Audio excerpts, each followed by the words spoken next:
teens held hostage in their own home. The parents watch in horror. They start to attack these teenagers. Y'all better get out of my house. Criminals posing as city workers. We see people with guns kicking down the door. What's especially frightening is what one of the suspects was wearing, choked and robbed of her entire life savings. A would-be thief gets himself into a bind. Usually, burglars break into a business, but not in this case. His escape plan was foiled.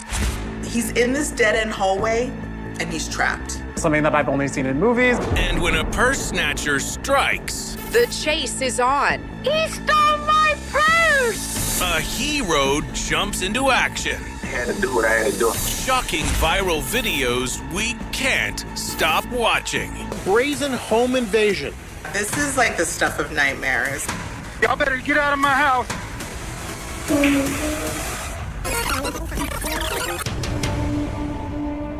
It begins as a normal Wednesday night with 3 kids hanging out at a friend's house.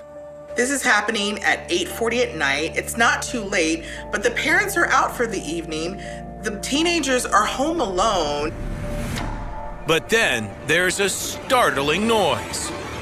One of the teens steps outside to see what it is, only to get a horrible shock. 2 masked intruders break in. The intruders, armed with long guns, burst into the house and take the terrified teens hostage. They're threatening to kill these teenagers. Your brain doesn't know how to make sense of this. You're thinking, I need to do whatever it takes to survive the situation.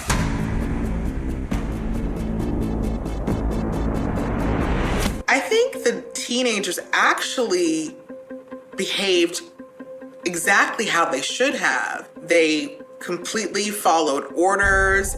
At one point, the friend even scooted closer to his friend, probably just to comfort her because he knew how scared she was. They start to ransack this home, and they start to attack these teenagers. They start pulling the teenagers' hair. The hooded criminals force one of the teens to her feet. She's thinking, oh my God. She's wondering if she's gonna survive this attack. She's thinking, are they gonna attack me? Am I gonna feel a lot of pain? Is anyone going to help me? You always are told, never go somewhere with a suspect, with a criminal, because once you leave that area, the likelihood that something bad will happen increases. If she's abducted, if she's kidnapped, are they trying to hold her for ransom? What could be their purpose for taking her to another room, to another location? Then, seemingly out of nowhere, a booming voice interrupts the mayhem. I got you on camera. The cops are on their way. So they have video cameras in the home. The parents see what's happening. The terrified dad gets an alert on his phone, but he's at a restaurant and can't get there quickly, so all he can do is yell. Y'all better get out of my house. As a parent, you feel helpless, and you're thinking that any minute now, I could watch my child being shot, being killed by these intruders. My neighbors are there. They're calling the cops right now. He's trying any tactic he can to get them out of that house and keep his kids alive. It seems to work, because suddenly the intruders flee. When people who commit crimes know that someone's watching, it changes their behavior. So clearly Dad's quick thinking did save their lives and did save the day. The teens are okay, but very shaken. It's a traumatizing event because you have no control over what's going to happen. And your heart is racing.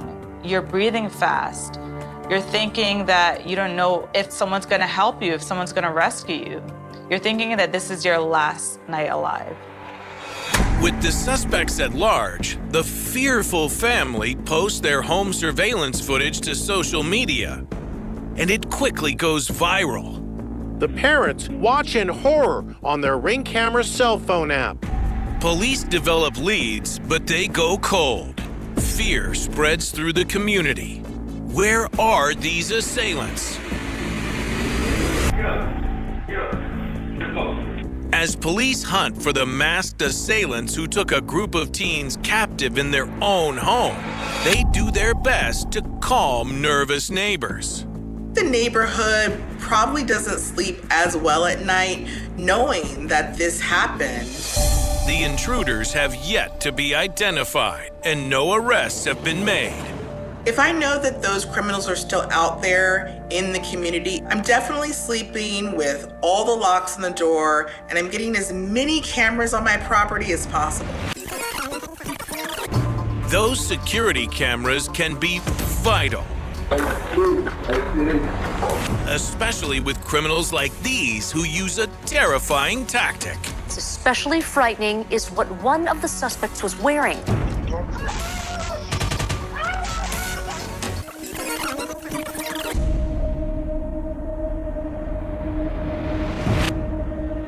We're looking at surveillance footage that's coming from outside someone's apartment. Suddenly we see people with guns kicking down the door.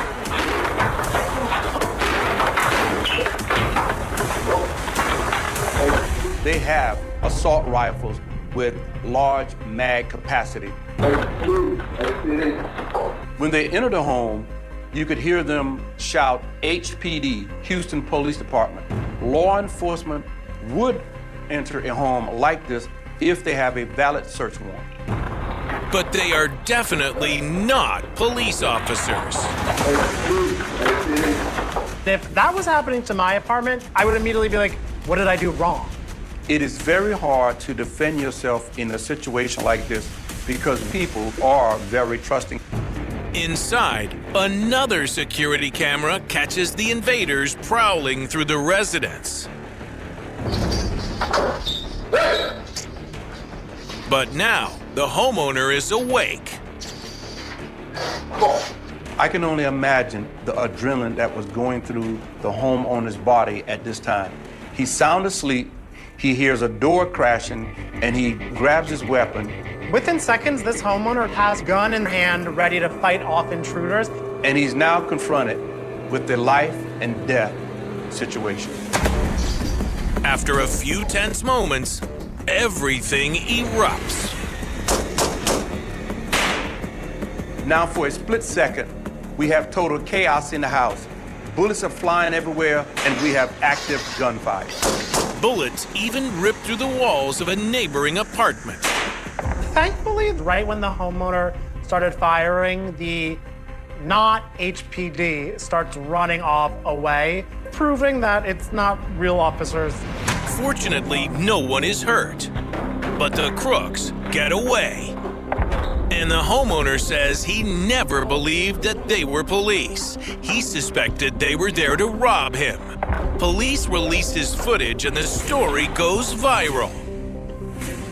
Crime Stoppers now offering a $5,000 reward for anyone that has any information that can lead to an arrest. The case remains unsolved, and what's troubling is that criminals posing as trusted city employees has become common.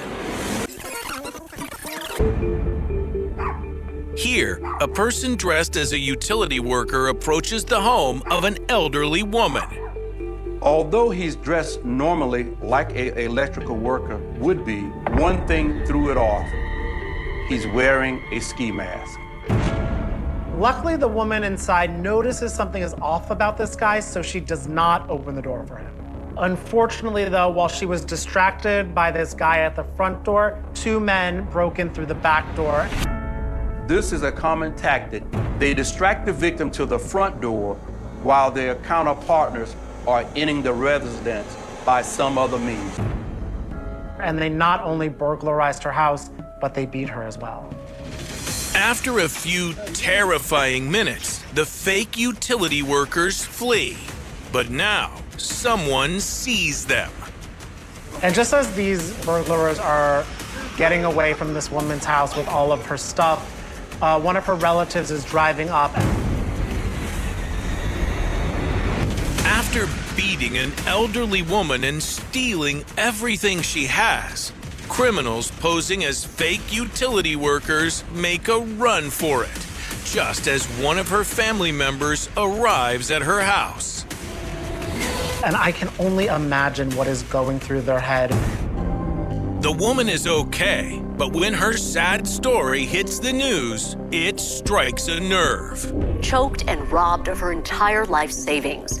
That's what happened to a 70-year-old Daly City woman this week. But what's especially frightening is what one of the suspects was wearing. The fact that this happened in broad daylight further shows that dressing up in these uniforms are kind of camouflage, because you're just assuming that's someone going about their workday. One of the robbers, Daroon Cheeves, is arrested a month later. He pleads not guilty to multiple counts of first-degree burglary, residential robbery, and grand theft. He and his partners are suspected of committing multiple robberies, but his cohorts are still at large. The victim's family raises more than $60,000 to help her out, but no amount of money can restore her sense of security. And experts warn that we should all be alert to criminals in fake uniforms. When you're in a position of authority or power, people are less likely to ask you questions. If someone rings your doorbell, do not unlock it for any reason until you are absolutely sure that they are there for the right reason. And being somewhere for the wrong reason can definitely land you in hot water. Oh, does this guy have some problems? You can't go anywhere, nobody can help you, and what are you gonna do? This is where the owner says a burglar broke in through the roof. Thought this was really something that I've only seen in movies. It begins at 4 a.m. at a cell phone store in Southern California.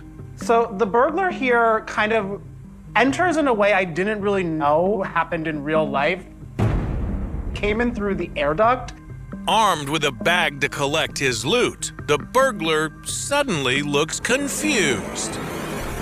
The minute he gets in there, he realizes, oh, the store doesn't even have any cell phones. The store, it's empty because it's not done yet, which I don't think this burglar researched before entering it. So he probably thinks either I need to get out of here or I need to go look and see if it's hidden somewhere in the back. I think that's what led him to the hallway. So in this hallway that he's finding himself in, there is clearly the door that he entered the hallway with that is now closed. There's a door that looks almost like every single exit that we see in buildings that is not opened, but there is a mystery third door. It could just be an additional exit. We don't know, and the robber doesn't know either. You would think that a career burglar could just as easily break out of a place as he did breaking in. So you see the burglar trying to understand where he is, but it's pitch black there. So his lighter is up like he's at a concert, looking for anything. Anytime you hear an alarm, you're gonna think, okay, who can hear that? Who's been alerted? Are police on the way? Okay, I need to act fast. He realizes he's in this dead-end hallway and he's trapped. I have to imagine when he gets into this hallway and realizes there's no way out, there's this immediate fear, this immediate claustrophobia. The desperate would-be thief tries everything he can think of. I feel at first he's kind of just in the fight or flight, and he's really trying to flight right now.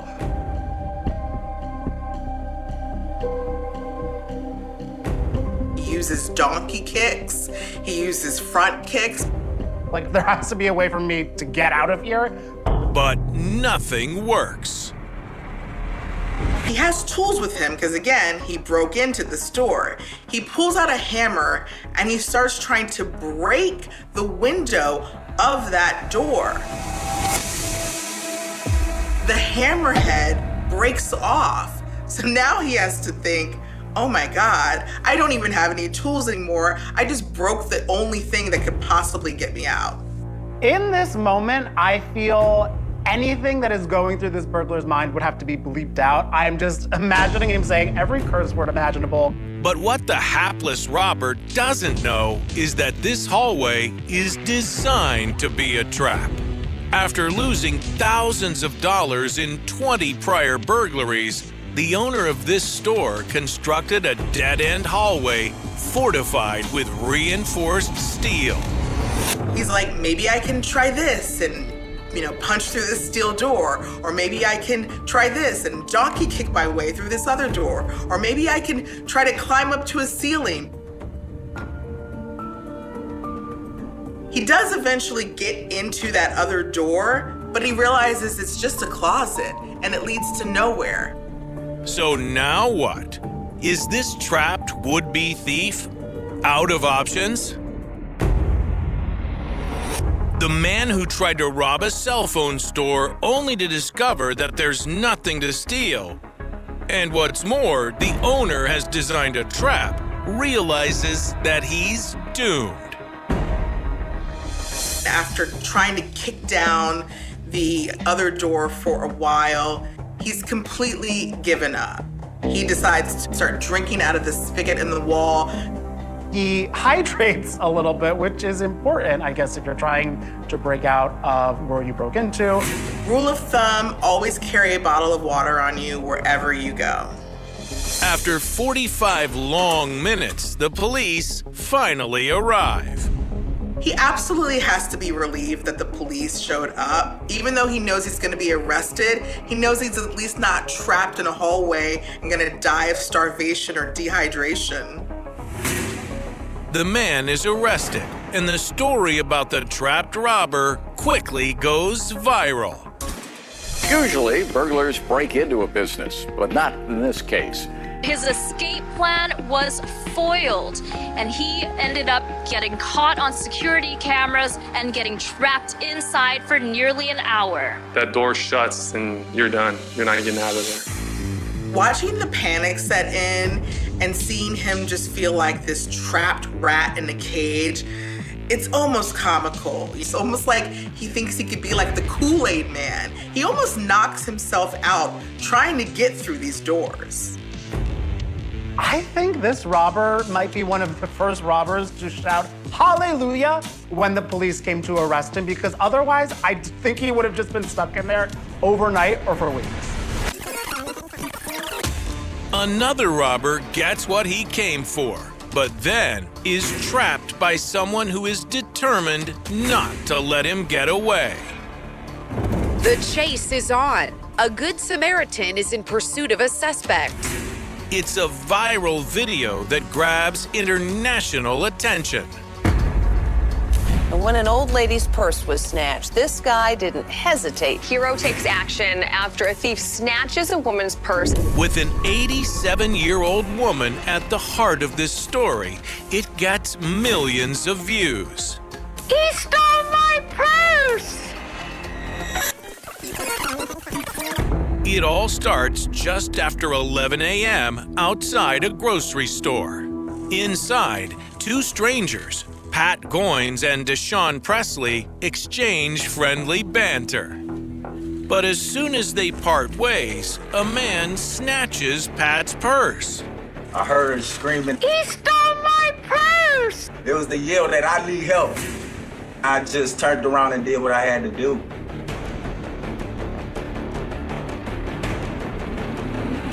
He was running and looking back, and I was like, yeah, I'm on you. There are about a dozen more citizens in the parking lot. You see them kind of inching closer. And soon, a crowd surrounds him. Some seem hesitant to get involved. If you can look, there's one woman on the right, like right near her car, kind of just watching, being like, what is going on? I feel in her mind she's having the internal debate of, should I call someone or should I get popcorn to watch how this plays out? The worst case scenario could be that everyone jumped in and began to pound this guy in the pavement. There is a second citizen also engaged with this incident. He grabs the purse, holds it up in the air, saying that he has the purse, letting everybody know that he has the purse back. The guy who just grabs the stolen purse off the ground and is holding it like, oh, I did it, I saved the day, as this beatdown is still going on from the guy who actually apprehended the thief. Meanwhile, the real hero of the story has captured the purse snatcher. Police arrived within 7 minutes and immediately arrest 58-year-old Derek Vaughn. He's sentenced to 5 years probation and ordered to undergo drug and alcohol monitoring. Pat's story makes big news. He stole my purse out of the cart. I had a few choice words to say. I feel angry. I feel that he picked me because I was a senior citizen. He could outrun me. And Deshaun is widely praised for his bravery. Deshaun, I'm so glad to know that there are people like you in this world still. I had to do what I had to do. I was on this. The sheriff of Butler County honors Deshaun with a special award. We're proud of you, and I mean that. Thank you for what you've done.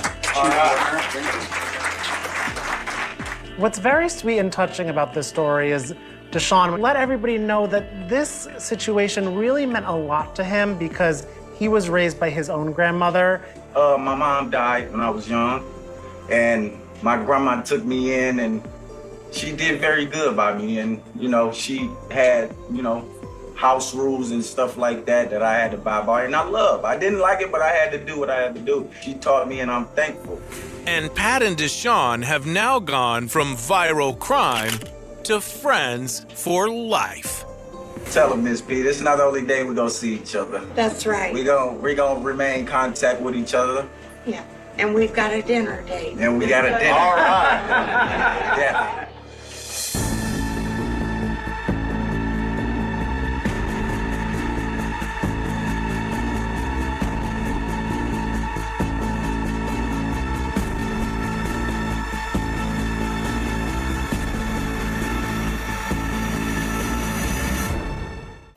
Really scary. Brazen attacks that catch you by surprise. Danger really could be jumping out of anywhere. A disturbing assault in broad daylight. What happened to this 12-year-old girl walking home from school in her neighborhood is just terrible. In a blink of an eye, she is ripped to the ground. They're doing it as many times as they can. A wild shootout right in the middle of busy traffic. This is absolutely unbelievable. A terrifying situation. We are talking about a lot of ammunition. And fed up employees turn the tables on a persistent thief. The door is being kicked repeatedly. Unbelievable videos we can't stop watching. The victim drove through the ATM. They catch you by surprise. Surveillance video shows one woman robbed in her own driveway.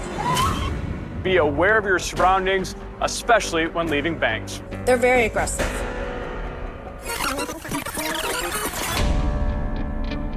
It's a violent crime that's on the rise. Jogging, remember when somebody watches you withdraw from a bank and then follows you to try to rob you of your cash.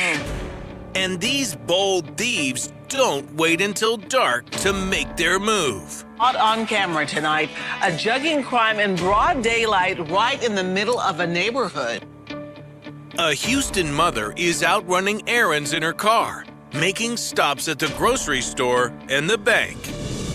This victim has no idea that someone is following her. She's just unloading groceries from her car, going about her day as casually as anybody else would be. On the right side of your screen, you can hear our victim screaming for help. Then she's mugged, She falls to the ground and shrieks, and he makes off with her purse. The woman calls police and is briefly hospitalized for minor injuries. But the horror of being attacked right outside your own home hits a nerve. When we talk about jugging attacks, it's often victims that walk out of the bank carrying an obvious money bag or that white envelope filled with cash. But in this case, the victim drove through the ATM and still she was targeted. The victim doesn't speak publicly, but her son does. It's really disappointing, really scary. I just feel like we need to bring justice to this individual, especially just for all the pain and suffering, which I'm noticing is the biggest thing that she's going through. The case remains unsolved, but it is far from the last incident. What is common among these juggings that they happen in broad daylight, but they happen very quickly. At this store in Austin, it happened so fast, it takes everyone, customers included, by surprise. Look at this bystander in the red shorts. Without even realizing it, he steps right between the thieves and their target. Meanwhile, the man running into the store desperately tries to shake the two men who are after him. So this guy is realizing that he is being followed after leaving a bank and is thinking to himself, where's the safest place I can go right now? Even though this man is alert, these thieves are determined. The second he goes into this store, the people who are following him follow him into this store as well and immediately start this really intense beatdown. The clerk, being a good Samaritan, is trying to help stop this, jumping to the defense, only then he also is getting a beatdown himself. This has turned into mayhem, and now both the man these crooks followed into the store and the clerk who is trying to help him are fighting for their lives. It's a vicious fight. But after a few minutes, these thieves get their cash and dash out the door. There was a witness. We do not believe this witness is directly involved. Based off of the surveillance footage, it appears this witness kind of caught on to what was going on, and as the suspects were leaving, they tossed some cash at him. He took it and left. We are interested in speaking with this person as a witness, not a suspect. He's not coming forward, and I wonder why. The story hits the news, and the brave clerk speaks out. He says he witnessed the beating right in front of himself, and he actually became the victim himself. The other guy, he hit me here too, and I fall. After that, just scared. For now, the case remains unsolved. Disturbingly, it was just one of more than 125 jugging crimes in Austin in 2022. These videos make me feel very concerned about how I go about my own day. To protect yourself, experts say you must be vigilant. Always pay attention who's in the lobby when you're inside of a bank. Notice people that are sitting in their cars in the parking lot. And the key thing to remember about jugging is that it can happen anytime someone thinks you're carrying cash. They're eyeing you from the start. Danger really could be jumping out of anywhere when you're not even expecting it. That's exactly what happens to an innocent young girl in New York.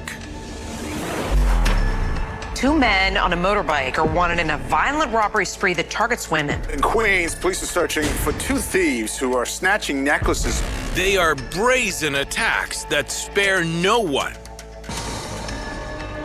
It happened fast. She's still scared to walk on the street now. It begins with a routine stroll along a New York sidewalk. This is a young girl who is coming home from school. She's minding her own business. If you look closely, you can see a very long gold chain this 12-year-old girl is wearing. When you're showing flashy jewelry, you may attract unwanted attention. I know we all like wearing nice things, but understand that there might be some nefarious characters, and they're looking for people like you who are not prepared for the situation so that they can take advantage of it as soon as you're not paying attention. And this girl's chain, a gift from her mom, is worth $1,800. What happens next is hard to watch. A moped pulls onto the sidewalk, which seems like nothing at first.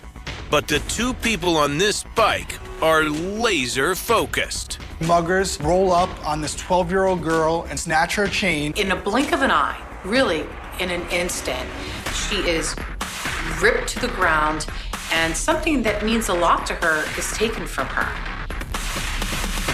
The brave girl fights to keep her necklace, even as she's yanked violently. This little girl is whipped around. In the midst of the mayhem, the men crash the moped. Somehow, both suspects are able to get back on and drive away. This 12-year-old is left right there on the sidewalk. This is a violent incident. A bystander dials 911, and as soon as police get involved, they release video of the frightening incident, which is caught on a building surveillance camera. What happened to this 12-year-old girl walking home from school in her neighborhood is just terrible. The NYPD says they want you to take a good look at the video.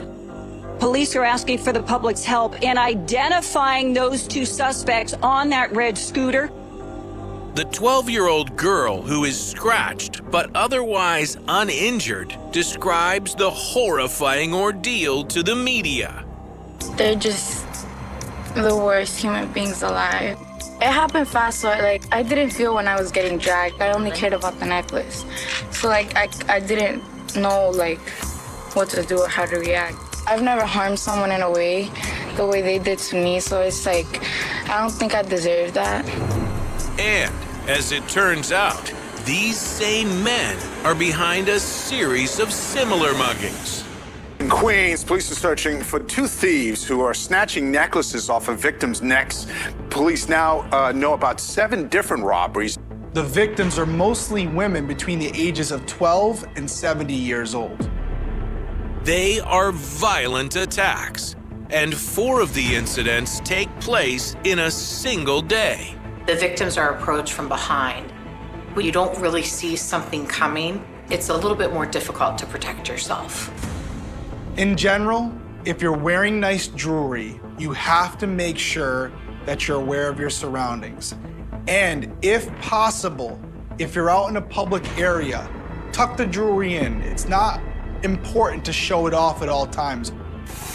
Crimes can happen anywhere, unfortunately. They can happen on a busy street, they can happen in your home, they can happen at your work. And the most difficult part for this young girl and her mom is that the suspects have yet to be identified and are still at large. This is still an unsolved crime. These guys are still out there. This situation happens a lot. You have these habitual offenders, they're organizations in their own right. They're doing it as many times as they can until they're caught. And that's why it's so important to get these guys off the street when we can, because unless we stop them, they'll keep going. Being attacked when you are simply going about your daily routine is always jarring. Here, a daily commute Terrifying situation caught on video turns into a wild shootout. This is brazen. In the middle of the highway, this is absolutely unbelievable.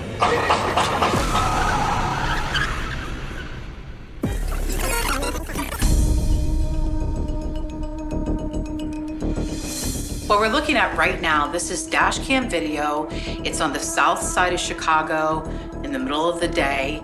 Huber Perez Negron is out running errands with a friend. Traffic is stopped on the roadway. There's a vehicle in front of this car. Suddenly, the back door swings open and someone gets out. It appears that he has a long gun. Then another man comes out the other side. And with no warning, they begin firing into traffic. The other one has a handgun of sorts, and they're running down the middle of the lanes. In all of this traffic with all of these people, the assault rifle has a drum magazine. So we're talking about a lot of ammunition is going to be fired. So this person came for a war. It's wild rapid fire with no apparent regard for anyone's life. Holy is that a shootout? It appears they are targeting their shots at a car that's trapped in traffic ahead of them. there are people all around. Someone could have been seriously hurt. We always worry about an innocent person sitting in a car or just an innocent person walking by. Collateral damage hits home every day. In the midst of it all, Huber is helpless. All he can do is watch as his dash cam records. If this were me, I would probably be on the floor of the car. But he watches this unfold. He starts to slouch down a little bit. He doesn't take off his seatbelt. He's not in a panic and keeps kind of popping back up and looking to see what's happening and then going back down again. If you ever find yourself in a situation like this, stay calm and find cover. With heavy traffic behind them, they're stuck. Just when it looks like this will have a nightmarish end, the shooter's gun malfunctions.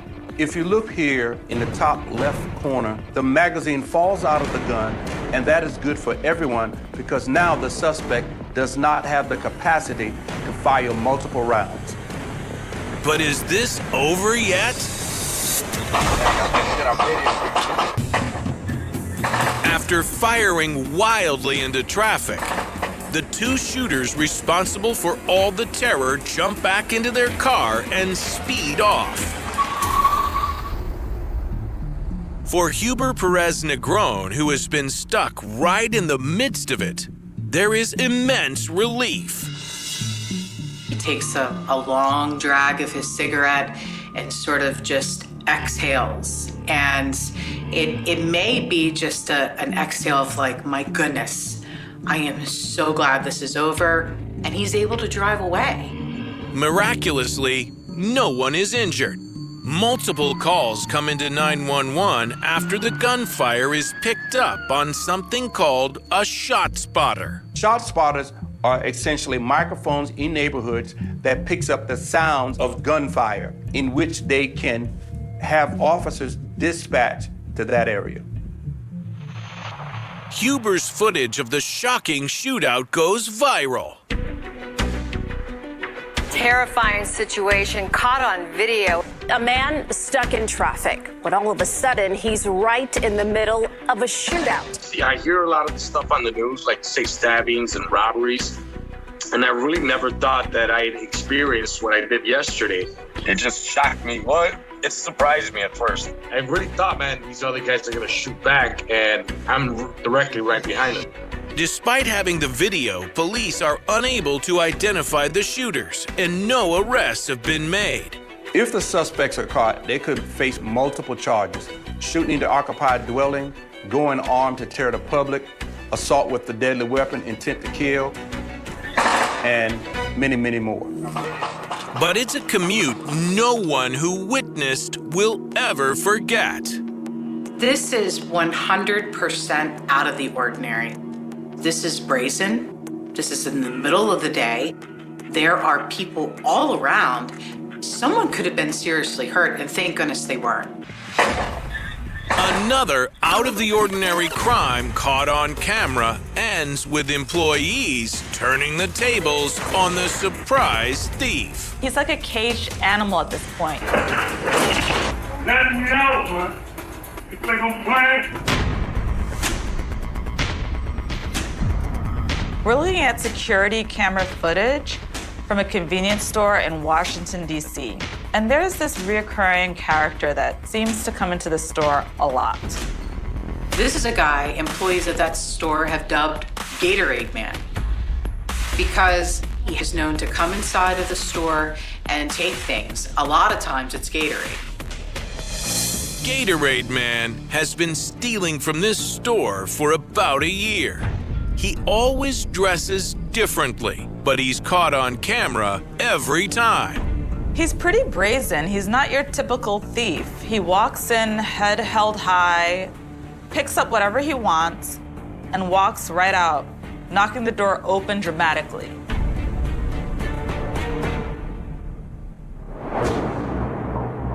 But on this day, things don't go as planned. You can see on camera, he is filling up his bag full of drinks, full of snacks. When the clerk sees him, he recognizes him. The clerk presses a button, the door locks, that's it. You're stuck inside.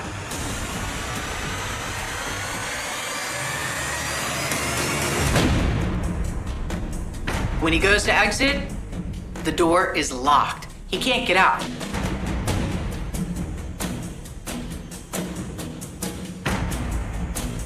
He starts to panic. And when people like this start to panic, their body goes into fight or flight. They get tense, they get restless, and they can get really aggressive and desperate.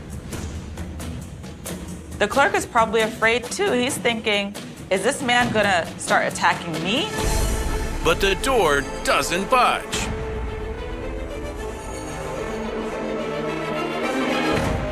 So the agitated thief switches tactics.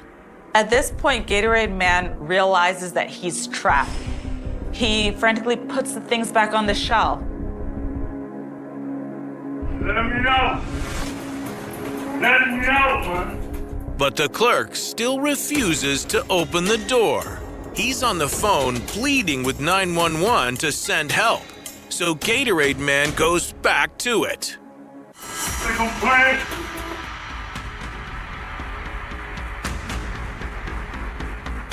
The door is being kicked repeatedly over and over and over and over again. And eventually, that glass in the front of the door gives way. After 5 minutes, the determined thief finally makes his escape. I can't even imagine how the shop owner may feel. You know, these small business owners, they work hard for what they have. And, you know, he has to pay out of pocket to stock his shelves. And so when you have someone who's coming in, allegedly taking things, it's got to be very frustrating and it's got to be very expensive for him. The frustrated store owner shares the video with the local news. The guy who put that lock in swore to me that lock will not break.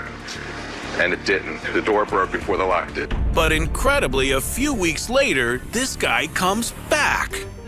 Petty theft occurs for a lot of reasons. Some people steal because they really need to eat. And some steal compulsively. They steal foolish things like Gatorade. Let me know. And it's like deja vu.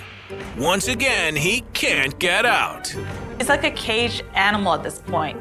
He knows that he is trapped. Except this time, things move quickly. The store owner, Dennis Alloy, is exasperated. But then a local man tells him he knows the thief and offers to set up a meeting in the parking lot. Leading up to this meeting, he's probably thinking, what am I gonna say to this guy? Am I gonna be so angry that I start yelling at him? And surprisingly, Gatorade Man apologizes. Man, I apologize. I sincerely apologize. I apologize to Dennis. Please, y'all remember me. I came here and took stuff, and I apologize. He explains to Dennis that he's had a struggle with addiction. When people are on substances, especially when they're withdrawing, they're not thinking about the repercussions. They're doing what they need to feel better. This owner has a very big heart, and he decides that the things in his store aren't as important as this other person's life and what he's going through at this time. Dennis realizes that okay, there's room for redemption here. So, in a heartwarming twist, he skips calling the police and instead gives Gatorade Man some work, cleaning, scrubbing, and restocking. Gatorade Man ends up working for the owner for a day and apparently does a really, really good job. Addiction does not have to define you. Your brain can function properly. You can have purpose in life. Since this forged relationship happened, it's more of a happier ending to this story. There are some places that seem to absorb tragedy. Places where, years later, people still lower their voices when speaking about what happened there. Places where the landscape appears unchanged, yet every path, every clearing, and every stand of trees carries the weight of memories that refuse to disappear. In northern Germany, there is such a place. A vast woodland known as the Gourd Forest. At first glance, the forest appears peaceful. Dense trees stretch across the landscape. Narrow roads wind through secluded areas. During the summer months, sunlight filters through the canopy and scatters across the forest floor.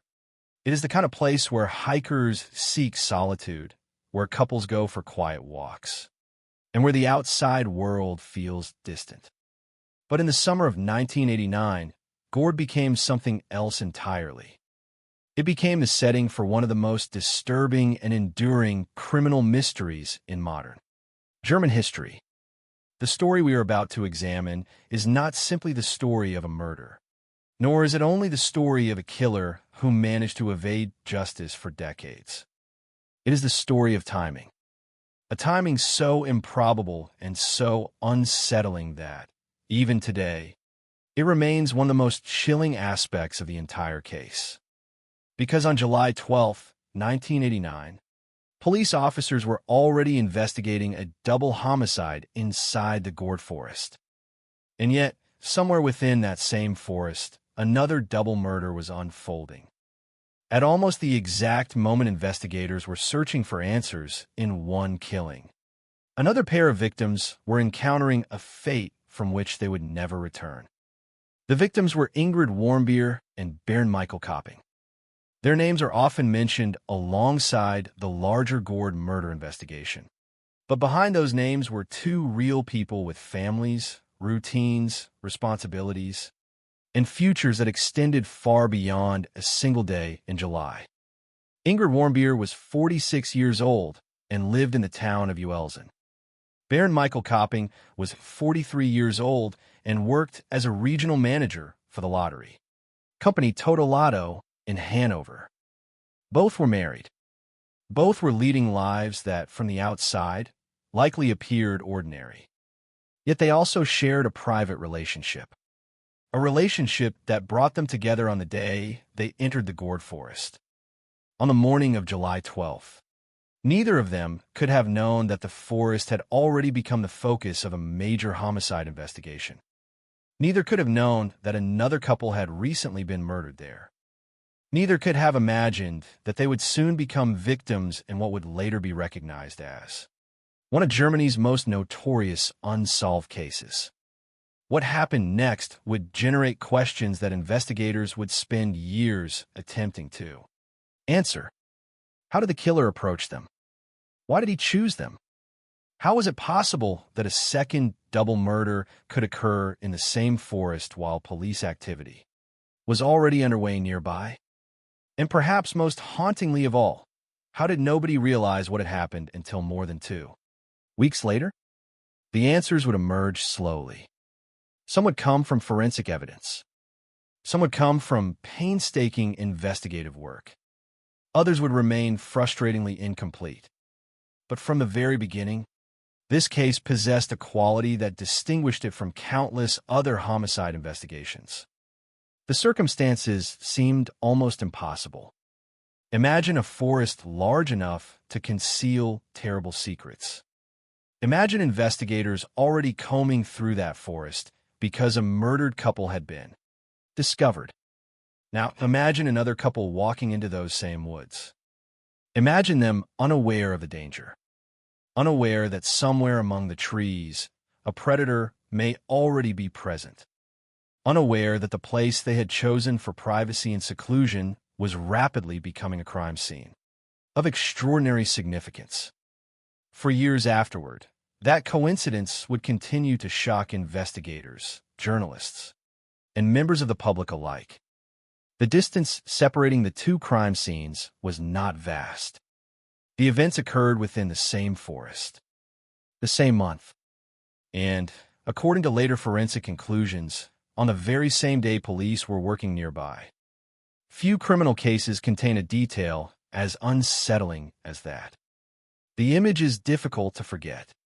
Investigators searching for evidence in one homicide. Another homicide taking place elsewhere in the same forest. Two parallel tragedies unfolding within a landscape that seemed determined to keep its secrets. As the years passed, the Gord murders became the subject of extensive investigation. Thousands of leads would be pursued. Potential suspects would be examined. Theories would emerge and collapse. Entire avenues of inquiry would lead nowhere. Time itself would become an obstacle. Witness memories faded. Evidence aged. Opportunities disappeared. Yet the questions remained. Who had killed Ingrid Warmbier and Bernd Michael Kopping? Why had they been targeted? And why did the case seem to resist resolution despite the enormous resources devoted to solving it? Decades later, advances in investigative techniques would bring renewed attention to the murders. Authorities would eventually identify a man they believed could be responsible. A suspect whose name would become inseparable from the Gord investigation. But even then, the story would not conclude with a courtroom verdict. There would be no dramatic trial. No jury would hear the evidence. No judge would pronounce a sentence. Instead, the case would remain suspended in a space between suspicion and certainty, between investigative conclusions and legal proof. For the families of the victims, the passage of time could never undo what happened. For investigators, the case became a reminder of how difficult it can be to secure justice when crucial answers arrive years too late. And for the public, the murders of Ingrid Warmbier and Bernd Michael Kopping would endure as one of the most haunting chapters in the history of German true crime. This episode retraces that chapter. We will examine who Ingrid Warmbier and Bernd Michael Kopping were. We will reconstruct the events of their final day using the facts established by investigators. We will follow the discovery of the crime scene and the painstaking search for the person responsible. And we will explore how a case that began in the summer of 1989 continued to cast a shadow over Germany for decades afterward. Because sometimes the most disturbing mysteries are not the ones hidden in darkness. Sometimes they are the ones that occur in plain sight, in a forest already filled with police officers, on a day when investigators believed they were searching for the answers to one crime, without realizing that another tragedy was already unfolding among the trees. Every homicide investigation begins with a crime, but every victim's story begins long before that crime takes place. The challenge in many historic cases is that the public often learns far more about the violence than about the people who suffered it. Names become attached to headlines. Individuals become associated with a single terrible event. Entire lives are compressed into a few lines in an investigative report. The case of Ingrid Warmbier and Bernd Michael Kopping is no exception.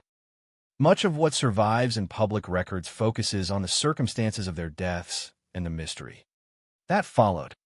Yet before they became victims in one of Germany's most infamous unsolved murder investigations, they were simply two people living their lives in northern Germany.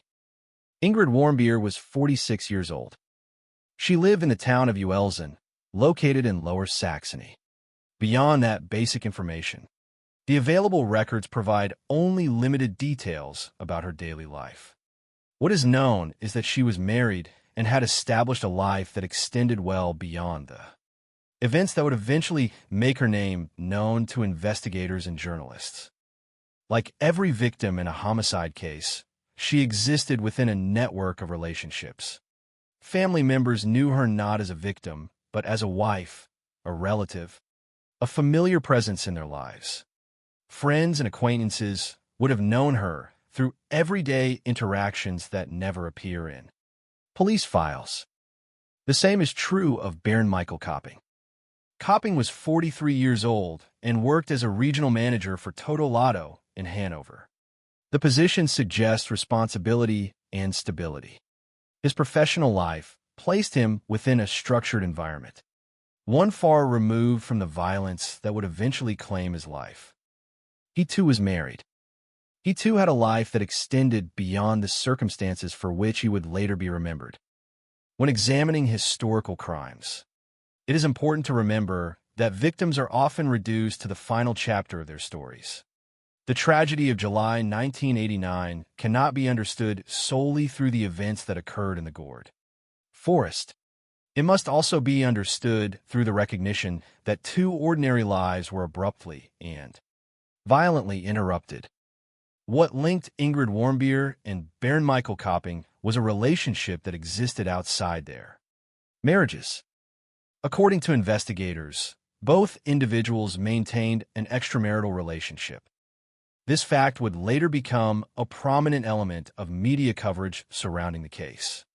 Yet it is worth approaching that detail with care. The existence of their relationship explains why they were together on the day of the murders. But it should not overshadow their identities as victims. By the summer of 1989, the relationship had become significant enough that they were spending private time together away from their normal routines. The choice of location was understandable. Forests offer seclusion. They provide privacy. For couples seeking time away from the demands and scrutiny of everyday life, a quiet drive through the countryside can seem appealing.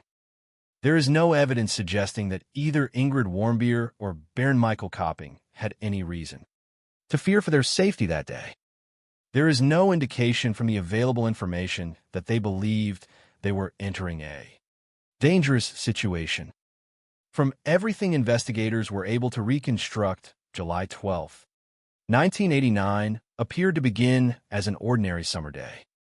The weather, the roads, the towns they passed through, and the forest itself all formed the backdrop to what was likely intended as a routine outing. At some point during the day, the couple ate lunch together in the town of Bad Bevensen. This detail, though seemingly minor, would later become an important point in reconstructing their movements.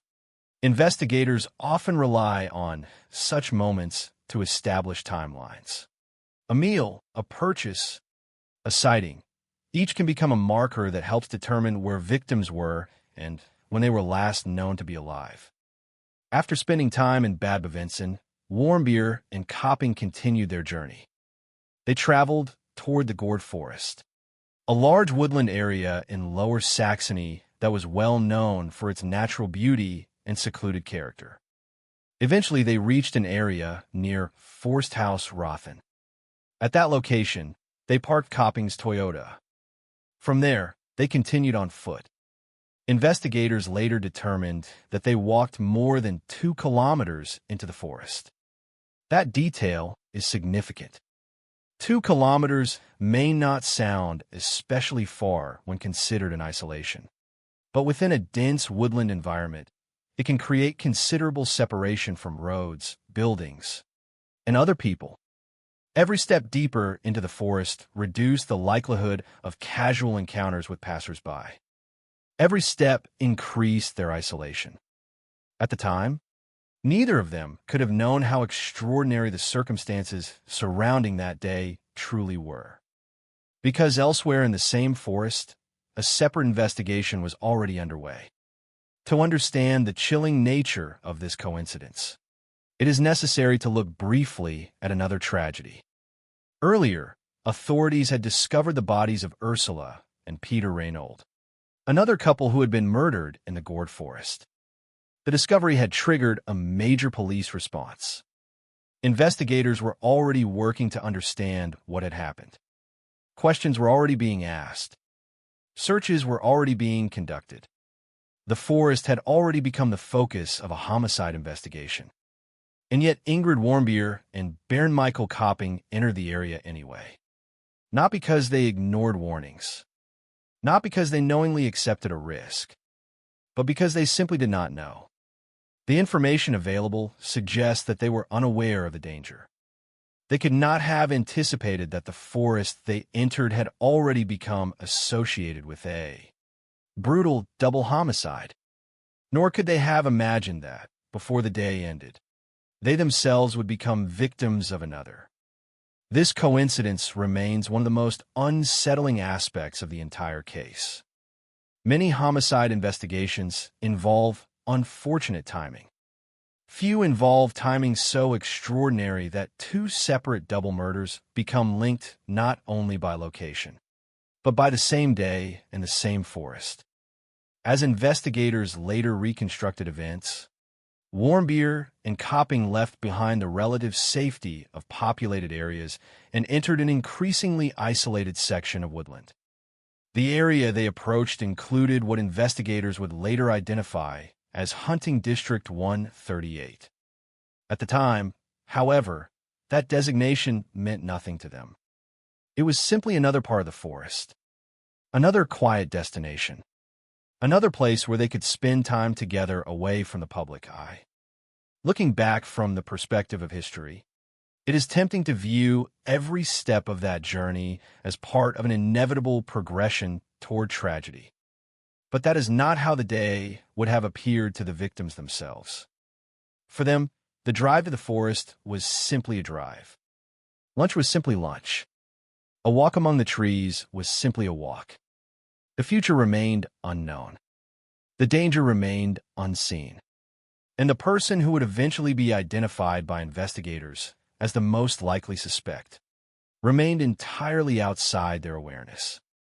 As the afternoon progressed, Ingrid Warmbier and Bernd Michael Kopping disappeared deeper into the woodland landscape. At some point, they crossed an invisible boundary, a point beyond which no confirmed witness accounts exist, a point where the reconstruction of events begins to rely not on observation, but on evidence. The known timeline becomes thinner. The certainty becomes narrower. The questions become more numerous. What happened next would only be pieced together later through forensic examination and investigative analysis. The final chapter of their lives was about to begin. And in the silence of the gored forest, a second tragedy was waiting to unfold. By the time Ingrid Warmbier and Bernd Michael Kopping disappeared into the gored forest on July 12, 1989, the certainty that exists in their story begins to narrow. The earlier portions of the day can be reconstructed through known movements. Investigators were able to determine where the couple had been, where they had eaten lunch, and where they had parked their vehicle before entering the forest. Those facts provide a framework. They establish a timeline. But once the couple moved deeper into the woodland, certainty gradually gave way to reconstruction.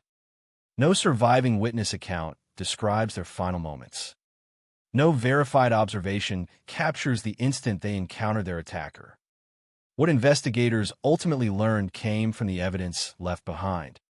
And that evidence painted a picture of a crime that was both calculated and brutal. The area associated with the attack was later identified as Hunting District 138 within the gored forest. Like much of the surrounding woodland, it was secluded and isolated. The forest itself covered a vast area, and in many places visibility was limited by trees, vegetation, and uneven terrain. For anyone seeking privacy, the location would have appeared ideal. For a predator searching for vulnerable victims, it offered the same advantages. At some point after entering the area, Ingrid Warmbier and Bernd Michael Kopping encountered the individual responsible for their deaths. Exactly how the encounter began remains unknown. Investigators could not determine the words that were spoken. They could not determine whether the victims initially attempted to leave. They could not determine how long the confrontation lasted. But the physical evidence led authorities to believe that the killer gained immediate control of the situation through the use of firearm. The conclusion was significant. A firearm changes the dynamics of an encounter instantly. Two unarmed individuals are confronted by an armed attacker face overwhelming disadvantage. Compliance often becomes the natural response. Victims may follow instructions not because they trust the attacker, but because they hope cooperation will increase their chances of survival. Investigators believe that the assailant forced both victims onto the ground. According to the reconstruction developed during the investigation, Warmbier and Copping were made to lie face down. The evidence further suggested that the attacker restrained them using medical adhesive tape known as leukoplast. Their hands and feet were bound. This detail revealed something important about the nature of the crime. The killings were not the result of a sudden argument. They were not consistent with a spontaneous act of violence. The use of restraints indicated a degree of control. The attacker appears to have deliberately created a situation in which the victims were rendered helpless before the murders occurred. For investigators, such actions often raise troubling questions. A killer who takes the time to restrain victims is exercising dominance over them. The restraint itself becomes part of the crime, extending the victim's vulnerability and eliminating their ability to escape. Whatever happened in those moments, Ingrid Warmbier and Bernd Michael Copping found themselves entirely at the mercy of their attacker. The violence that followed was severe. According to the investigation, Bernd Michael Copping was first strangled. The evidence indicated that he suffered this assault before ultimately being shot in the head with a firearm chambered for 5.6 millimeter ammunition, commonly referred to as .22 caliber. The combination of strangulation and a gunshot wound suggested a particularly violent sequence of events. For investigators, the use of multiple methods of attack often becomes a focal point of analysis because it may reveal aspects of offender behavior, intent, or emotional state. In this case, however, authorities were left with far more questions than answers. What remained undeniable was that Copping did not survive the encounter.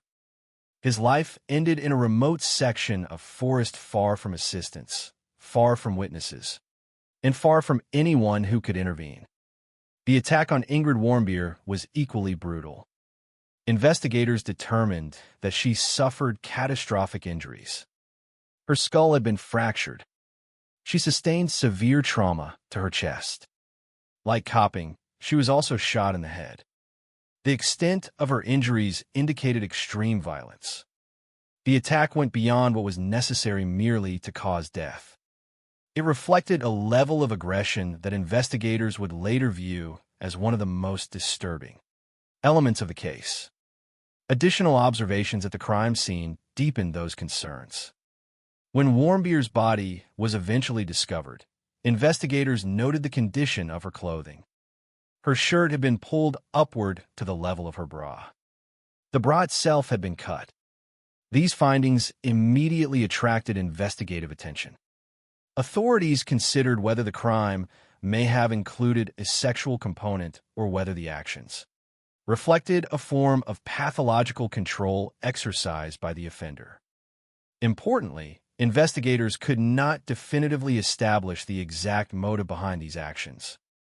What they could state was that the condition of the clothing was inconsistent with ordinary post-mortem disturbance and therefore became an important part of the investigative picture. As with many unsolved crimes, the available evidence provided indications but not complete explanations. The killer left behind clues, but not enough to fully reveal his intentions. After the murders, the offender remained at the scene long enough to take several items belonging to the victims. Among the stolen property was Bernd Michael Copping's Polaroid camera. The attacker also took the keys to Copping's Toyota. This was another significant detail. Many killers flee immediately after committing a crime. In this case, The offender appears to have remained sufficiently composed to remove property from the victims and make use of it afterward. The Toyota became part of the mystery. Investigators determined that the killer used the vehicle after the murders. Rather than abandoning it immediately, the offender drove it away from the forest. For approximately 1 week, the vehicle remained in circulation. What occurred during that period remains unclear. The available evidence established that the car was used. It did not fully reveal where it traveled or how extensively it was driven. Eventually, the vehicle was abandoned near a nursing facility in Bad Bevensen. Its recovery would later become an important component of the investigation. At the time, however, no one knew exactly what had happened. The victims remained missing. Their bodies remained undiscovered. The forest concealed the crime. This delay in discovery is one of the most haunting aspects of the case. When people think of murder investigations, they often imagine immediate responses. A victim is found. Police arrive. Evidence is collected. The investigation begins. But reality is often different. Remote locations can delay discovery for days, weeks, or even longer. In the case of Ingrid Warmbier and Bernd Michael Kopping, the isolation of the forest created exactly that situation. Days passed. Then more days passed. Summer continued. People traveled through nearby towns. Traffic moved along surrounding roads. Daily life carried on. Yet somewhere within the gored forest, the evidence of a double homicide remained hidden. The victims could no longer tell investigators what had happened. The killer had vanished, and the forest kept its silence. What makes this period particularly unsettling is the context in which it occurred. At the very time the victims lay undiscovered, authorities were already engaged in an investigation involving another murdered couple in the same forest. Unknown to investigators, they were confronting not one double homicide but two. The connection had not yet been recognized. The scale of the tragedy had not yet become apparent, and the existence of a second crime scene remained hidden among the trees. For Ingrid Warmbier and Bernd Michael Kopping, the story had already ended. For investigators, however, the most important discoveries were still weeks away. The hidden crime scene would eventually be found. The reality of what had occurred would finally emerge. And with that discovery, the Gord murders would transform from a troubling homicide investigation into one of the most baffling criminal mysteries Germany had ever faced. For more than 2 weeks after the murders of Ingrid Warmbier and Bernd Michael Kopping, the Gord forest concealed the truth. The victims had vanished. Their attacker had disappeared. And investigators, despite already working within the same forest, did not yet know that a second double homicide had taken place. The significance of that fact cannot be overstated. By July 1989, authorities were already deeply involved in investigating the murders of another couple, Ursula and Peter Reinhold. Resources had been deployed. Search efforts had been organized. Officers were attempting to understand one of the most disturbing crimes the region had seen in years. Yet hidden somewhere among the trees was another crime scene. Another pair of victims. Another set of unanswered questions. The discovery would not come until July 27, 1989. On that day, investigators were expanding their search activities in connection with the Reinhold case. The forest had already become a place of intense police interest, and officers were continuing to examine surrounding areas in hopes of uncovering additional evidence. What they found instead was another tragedy. During those expanded search efforts, the bodies of Ingrid Warmbier and Bernd Michael Kopping were discovered. The finding immediately transformed the investigation. What had previously appeared to be a single double homicide was now something far more alarming. Authorities were confronted with a second murdered couple. The location made the discovery even more disturbing. The site where Warmbier and Copping were found was only about 800 meters from the location, associated with the earlier murders. 800 meters. In everyday life, that distance can be walked in a matter of minutes. Within the context of a homicide investigation, it represented a chilling connection. Two couples, two crime scenes, the same forest, the same summer, the same region. Investigators immediately recognized the possibility that the cases might be linked. At that moment, however, many crucial questions remained unanswered. When had the victims died? Who was responsible?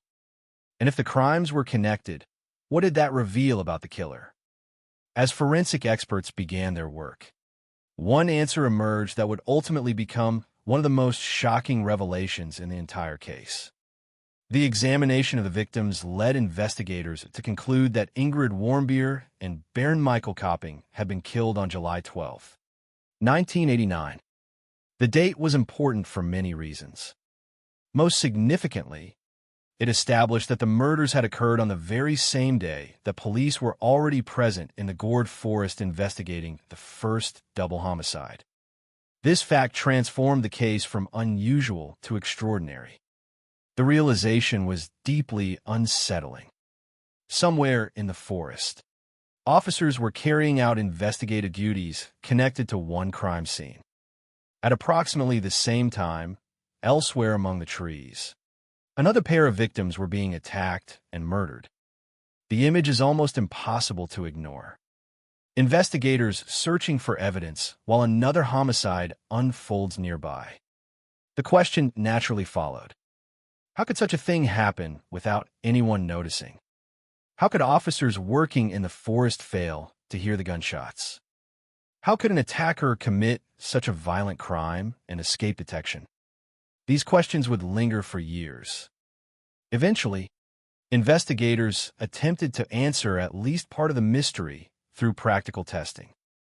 According to later examinations, the terrain itself played a crucial role. The Gourd Forest is not a flat landscape. Certain sections contain depressions, uneven ground, and natural features capable of affecting how sound travels. Subsequent tests indicated that gunshots fired in the area where Warmbier and Copping were killed would not necessarily have been audible from the location where police were working. The landscape had effectively acted as a barrier. What appeared impossible at first gradually became understandable. Not because the murders were any less shocking, but because the physical environment helped explain why the crime remained unnoticed. The revelation did little to ease the frustration investigators felt. Knowing why officers failed to hear the shots did not bring them any closer to identifying the killer. The central mystery remained. Someone had murdered two people, stolen property from the scene, taken their vehicle, and disappeared. The investigation now expanded dramatically. Authorities began examining every possible lead. As in many major homicide investigations, the process was exhaustive. Potential suspects were identified and scrutinized. Individuals who had been present in the broader region received attention. Records were reviewed. Movements were reconstructed. Tips were evaluated. According to later accounts, thousands of leads were investigated. The sheer scale of the effort reflected the seriousness of the crimes. Investigators considered psychiatric patients who had been temporarily permitted outside treatment facilities. They examined hotel guests who had stayed in the area during the relevant time period. They reviewed information relating to vehicle owners and individuals known to have traveled through the region. Every potentially relevant lead had to be assessed. Every possibility required consideration. This is often the reality of major homicide investigations. Popular culture sometimes presents investigations as a sequence of dramatic breakthroughs. A clue appears. Detectives follow it. The suspect is identified. Real investigations are rarely so straightforward. Most consist of endless elimination. Names are examined and removed. Tips are received and disproven. The majority of leads ultimately lead nowhere. The Gord investigation proved no different. Investigators devoted enormous effort to the case. Yet despite the resources committed, a definitive suspect remained elusive. One difficulty stemmed from the nature of the crime itself. The murders occurred in a remote environment. The offender left relatively little evidence that could immediately identify him. The passage of time further complicated matters. As weeks became months and months became years, opportunities gradually disappeared. Memories faded. Potential witnesses became harder to locate. Physical evidence aged. The challenge facing investigators grew larger rather than smaller. Despite these obstacles, authorities continued to pursue the case. The possibility that the two double murders were connected remained central to their efforts. The similarities in geography were impossible to ignore. The crimes had occurred within the same forest. Both involved couples. Both resulted in brutal killings. And both remained unsolved. The public became increasingly aware of the mystery. Media attention intensified. Questions multiplied. Who was capable of committing such crimes? Was the offender local? Had he selected the victims deliberately? Or had he simply encountered vulnerable couples in an isolated environment? Unfortunately, the available evidence could not answer those questions conclusively. Speculation emerged, but speculation is not proof. Investigators needed evidence, and evidence remained frustratingly limited. As years passed, the Gord murders acquired an almost legendary status within German criminal history. The case became one of those investigations that seemed perpetually unfinished. The forest itself became associated with fear and mystery. Each anniversary renewed public interest. Each new development generated hope that a breakthrough might finally be near. Yet the answers continued to remain out of reach. For the families of Ingrid Warmbier and Bernd Michael Kopping, this uncertainty carried a particular burden. A homicide is devastating in itself. An unsolved homicide creates an additional layer of suffering. Without a clear resolution, questions linger indefinitely. There is no courtroom verdict, no final accounting, no definitive explanation for why the crime occurred. Only the persistent absence of answers. By the 1990s, it appeared increasingly possible that the murders might never be solved. Investigators had worked thousands of leads. They had examined numerous possibilities. They had invested years of effort. Yet the identity of the killer remained unknown. The Gord murders seemed destined to become another cold case. But cold cases possess a peculiar quality. They are never entirely finished. Evidence remains. Files remain. Questions remain. And sometimes, decades after a crime has occurred, new developments emerge that force investigators to look again. In the years ahead, that is exactly what would happen. A fresh examination of the evidence would eventually point investigators toward a man whose name had long existed on the edges of suspicion. A man who would come to be viewed as the most likely perpetrator of both double murders. But by the time that breakthrough arrived, the opportunity to place him in a courtroom would already be gone. And the Gord murders would enter an even more complicated chapter, one defined not by certainty, but by the difficult space between suspicion and proof. In most true crime stories, the narrative eventually arrives at a courtroom. After the investigation comes an arrest. After the arrest comes a trial. Witnesses testify. Evidence is presented. A verdict is reached. The legal system, imperfect though it may be, provides a formal conclusion. The story of Ingrid Warmbier and Bernd Michael Kopping does not follow that pattern. In fact, one of the most frustrating aspects of the Gord murders is that there was never a trial for their killings. No suspect was ever brought before a court to answer for their deaths. No prosecutor stood before a jury and outlined the evidence. No defense attorney challenged the state's case. No judge delivered a final ruling. For decades, the investigation remained trapped in uncertainty. This absence of a courtroom resolution is not a minor detail. It is one of the defining characteristics of the entire case. The murders occurred in July 1989. Years passed, then decades. Investigators continued to pursue leads, revisit evidence, and search for answers. But a legally prosecutable case remained out of reach. As time moved forward, the case increasingly became what investigators call a cold case. A cold case is not necessarily a forgotten case. On the contrary, many cold cases continue to receive attention long after the original investigation slows down. Evidence is preserved. Files remain open. Investigators occasionally return to old material in the hope that new technology or fresh analysis might reveal something that had previously been overlooked. That process became critically important in the Gord murders. The original investigators had worked with the tools available to them in 1989. But criminal investigations evolve. Forensic science advances. Methods improve.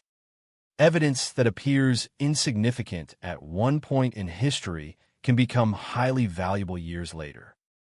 As a result, many major unsolved cases undergo periodic review. The murders of Ingrid Warmbier and Bernd Michael Kopping were no exception. Over time, authorities continued examining the available evidence and reconsidering earlier assumptions. The goal remained the same as it had been on the day the bodies were discovered: identify the person responsible. For many years, however, the investigation appeared to be moving through familiar territory. There were theories. There were possibilities. There were individuals who attracted attention. Yet none of those possibilities produced the certainty required for criminal prosecution. Then, decades after the murders, the investigation entered a new phase. In 2017, German authorities publicly identified a man they considered the principal suspect in the Gord murders. His name was Kurt Werner Wickman. The announcement attracted significant attention because it represented the most substantial development the case had seen in many years. For investigators, publicly identifying a principal suspect is a serious step. It signals that the evidence collected over time has pointed strongly toward a particular individual. At the same time, investigators must distinguish between suspicion and legal proof. A suspect is not the same as a convicted offender. The distinction is essential, particularly in a case where no trial occurred. According to the information released by authorities, Wickman had long been regarded as a figure of interest in connection with violent crimes. Investigators ultimately came to believe that he may have been responsible for both double murders in the Gord Forest. This conclusion emerged not from a single dramatic revelation, but from renewed examination of evidence connected to the case. One of the most significant developments involved forensic analysis. Authorities reported that DNA associated with Wickman had allegedly been identified on evidence connected to one of the victim's vehicles. This finding became an important component of the renewed investigation. The significance of DNA evidence in modern criminal investigations is difficult to overstate. Unlike witness statements, memories do not affect it. Unlike speculation, it can be scientifically examined. For decades, advances in DNA analysis have transformed the investigation of cold cases around the world. Cases once considered unsolvable have occasionally been reopened and clarified through forensic testing that simply did not exist when the crimes originally occurred. In the Gord investigation, the reported DNA connection helped strengthen investigators' belief that Wickman was involved. Yet even this development carried a painful limitation. By the time authorities publicly identified him as the principal suspect, Kurt Werner Wickman was already dead. He had died by suicide in prison in 1993. That fact changed everything. Had investigators reached the same conclusions while he was still alive, the legal process might have unfolded very differently. He could have been questioned. Evidence could have been presented in court. Witnesses could have testified. A judge or jury could have evaluated the case. Instead, those possibilities no longer existed. The suspect investigators considered most likely responsible was beyond the reach of the criminal justice system. As a result, the case entered a complicated legal and historical position. Investigators expressed their belief regarding Wickman's involvement. They considered him the most likely perpetrator. Yet because no trial ever occurred, no court formally determined his guilt. This distinction matters. In criminal law, an investigative conclusion and a judicial verdict are not the same thing. Investigators may believe they have identified the offender. Prosecutors may believe sufficient evidence exists. But without a trial, the legal process remains incomplete. That is precisely what happened in the Gore murders. For many observers, the announcement in 2017 felt like a breakthrough. After decades of uncertainty, authorities appeared closer than ever to identifying the person responsible. The public finally had a name. The investigation finally had a primary suspect. Some questions that had lingered for years appeared to be moving toward resolution. Yet other questions remained unanswered. Because Wickman was deceased, there could be no direct confrontation with the evidence. There could be no courtroom examination of competing arguments. There could be no verdict capable of ending the debate permanently. The result was a peculiar form of closure. Investigators believed they had reached a meaningful conclusion. Legally, however, the case remained unresolved. This situation highlights a broader challenge faced by many cold case investigations. Time is both an ally and an enemy. It is an ally because new technology can reveal evidence that was previously hidden.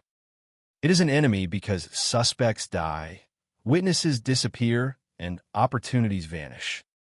The Gore murders illustrate both realities simultaneously. Advances in forensic analysis helped investigators move closer to identifying a suspect. But the passage of time ensured that any potential prosecution was no longer possible. For the families of Ingrid Warmbier and Bernd Michael Kopping, this reality carried complicated implications. On one hand, investigators had not abandoned the case. Authorities continued searching for answers long after many people expected the investigation to fade away. On the other hand, the ultimate outcome fell short of the traditional form of justice that many victims' families hoped to see. There would be no conviction. There would be no sentence. There would be no formal declaration of guilt issued by a court. Only an investigative conclusion supported by evidence gathered decades after the crimes. As a result, the legal chapter of the Gore murders remains unusual. There was no trial. There was no verdict. There was no final courtroom scene. Instead, the outcome emerged through the slow accumulation of evidence and the persistence of investigators who refused to let the case disappear. Their work ultimately pointed toward Kurt Werner Wickman as the most likely perpetrator of the murders of Ingrid Warmbier and Bernd Michael Kopping. But because he died years before those conclusions became public, the case remains suspended between two realities. In the eyes of investigators, a likely offender was identified. In the eyes of the law, the question was never tested before a court. And in that gap between suspicion and legal certainty lies one of the most enduring frustrations of the entire Gore murder mystery. When a criminal case remains unresolved for decades, the passage of time creates a strange illusion. Years pass. Cities change. New generations grow up with little knowledge of what happened. News headlines move on. the world continues forward. Yet for the people most directly affected, the event never truly belongs to the past. The murders of Ingrid Warmbier and Bernd Michael Kopping occurred in July of 1989. For investigators, the case became one of the most challenging homicide investigations in modern German criminal history. For the public, it became a mystery that seemed to resist explanation. For the victims' families, however, it was something far more personal. It was a loss that could not be measured through police files, forensic reports, or newspaper articles. Every homicide leaves behind more victims than those whose names appear in official records. Parents lose children. Children lose parents. Siblings lose brothers and sisters. Friends lose people they expected to see again. Entire circles of relationships are permanently altered. The deaths of Ingrid Warmbier and Bernd Michael Kopping were no exception. Much of the public discussion surrounding the case focused on the mystery, the investigation, and the eventual emergence of a suspect decades later. Yet beneath those larger questions remained a simple and painful reality. Two people entered a forest on a summer day and never returned. Everything that followed, the forensic examinations, the investigative theories, the media coverage, and the decades of uncertainty began with that fact. The human cost cannot be separated from the criminal mystery. In many ways, the Gord murders left behind two parallel legacies. The first was personal. The second was historical. The personal legacy belonged to those who knew the victims. The historical legacy belonged to the case itself. As years passed, the Gord murders became deeply embedded within discussions of unsolved crime in Germany. The forest acquired a reputation that extended far beyond its geographical boundaries. For many people, the name Gord no longer referred only to a woodland landscape. It referred to the murders. It referred to unanswered questions. It referred to one of the most unsettling criminal investigations in the country's modern history. This transformation is not unusual. Certain locations become permanently associated with the tragedies that occur there. The events become part of the cultural memory of a region. Even decades later, people continue to remember. The Gord Forest became one of those places. Part of that enduring fascination stems from the extraordinary circumstances of the crimes themselves. Two couples were murdered in the same forest. The crime scenes were separated by a relatively short distance. The murders occurred during the same period. And perhaps most astonishingly, investigators later concluded that Ingrid Warmbier and Bernd Michael Kopping were killed on the same day authorities were already present in the forest investigating another double homicide. It is a detail that feels almost impossible. Yet it remains one of the defining facts of the case. The coincidence is so striking that it continues to capture attention decades later. But fascination should never obscure perspective. True crime stories often focus heavily on offenders. They examine motives. They analyze behavior. They search for explanations. While those questions are important, there's always a risk that the victims become secondary. The Gord murders remind us why that perspective must be resisted. At the center of this story are not theories. At the center are people. Ingrid Warmbier, Bernd Michael Kopping. Their lives ended in circumstances they could not have anticipated and could not control. Whatever conclusions investigators eventually reached, that reality remains unchanged. The case also illustrates the immense challenges associated with cold case investigations. Popular culture sometimes creates the impression that every mystery can eventually be solved if investigators simply work hard enough. Reality is often more complicated. Evidence does not remain unchanged forever. Physical traces deteriorate. Witnesses forget details. Potential suspects die. time introduces obstacles that no investigator can completely overcome. The Gord murders demonstrate all of these difficulties. For years, investigators pursued thousands of leads. They examined numerous possibilities. They committed significant resources to identifying the person responsible. Yet despite those efforts, certainty remained elusive. Only decades later did advances in forensic examination contribute to a major breakthrough. Even then, the passage of time imposed a harsh limitation. The man authorities ultimately identified as the principal suspect, Kurt Werner Wickman, had died years earlier. That fact transformed what might have been a prosecution into something else entirely. An investigative conclusion. A likely answer, but not a courtroom resolution. This distinction raises an important question about the nature of justice. What does it mean for a case to be solved? For some people, a case is solved when investigators identify the offender. For others, a case is not truly solved until evidence is tested in court and guilt is established through legal proceedings. The Gord murders exist somewhere between those definitions. Investigators eventually arrived at a suspect they believed could be responsible. Yet because no trial occurred, the legal process remained incomplete. The result is a case that offers more answers than it once did, but fewer answers than many people would like. It is a reminder that truth and proof are not always the same thing. Investigators seek truth. Courts determine proof. Sometimes the two overlap perfectly.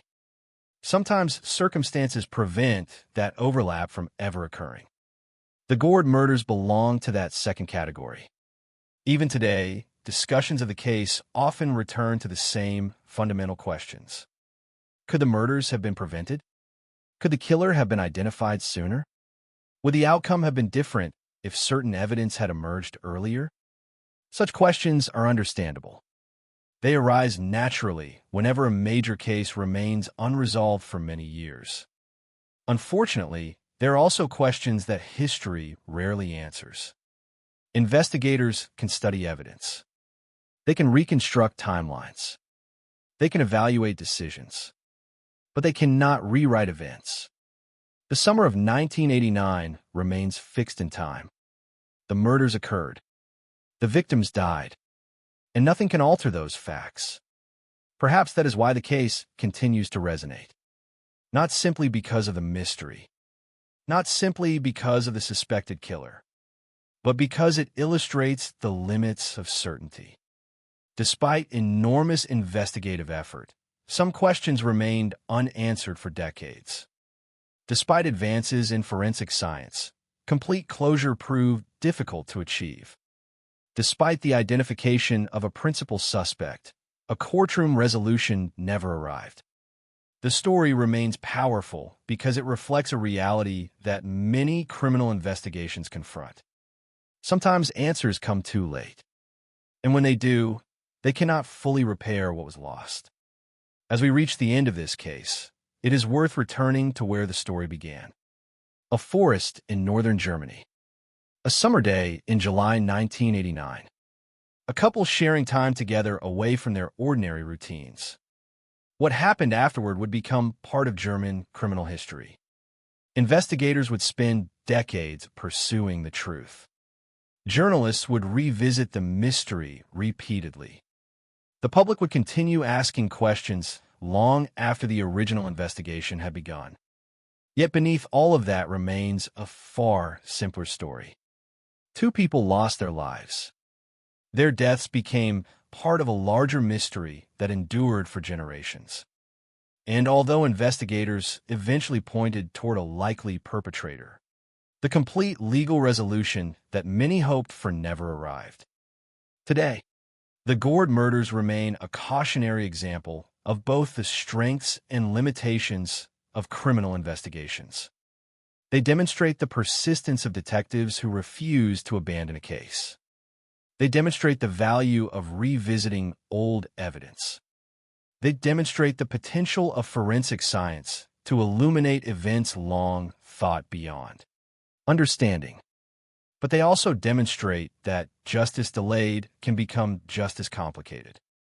The murders of Ingrid Warmbier and Bernd Michael Kopping are remembered not because they produced a perfect resolution, but because they did not.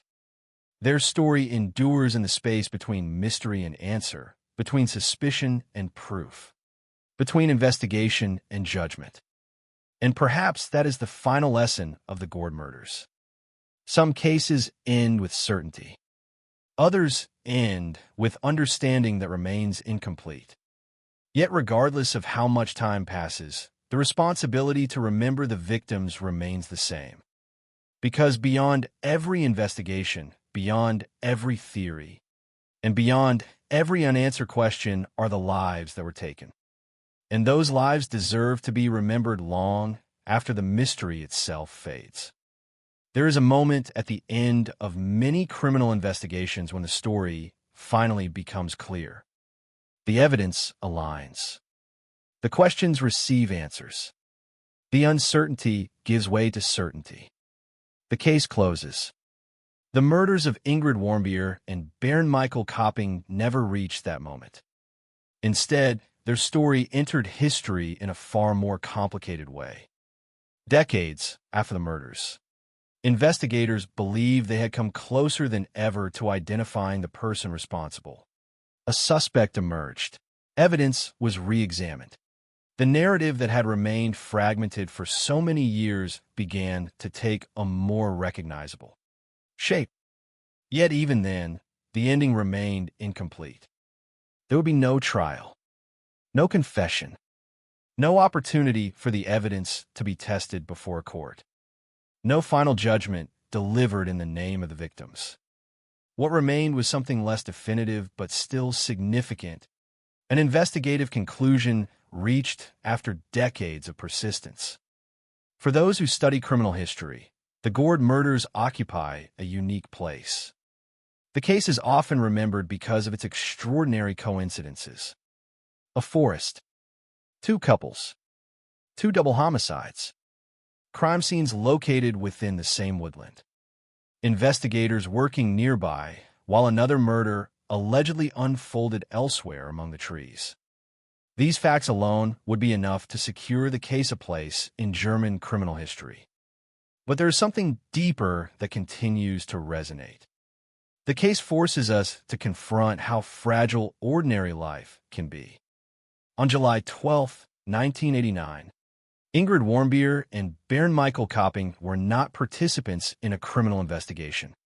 They were not searching for danger. They were not knowingly entering a crime scene. They were simply spending time together. They had lunch. They traveled through familiar towns.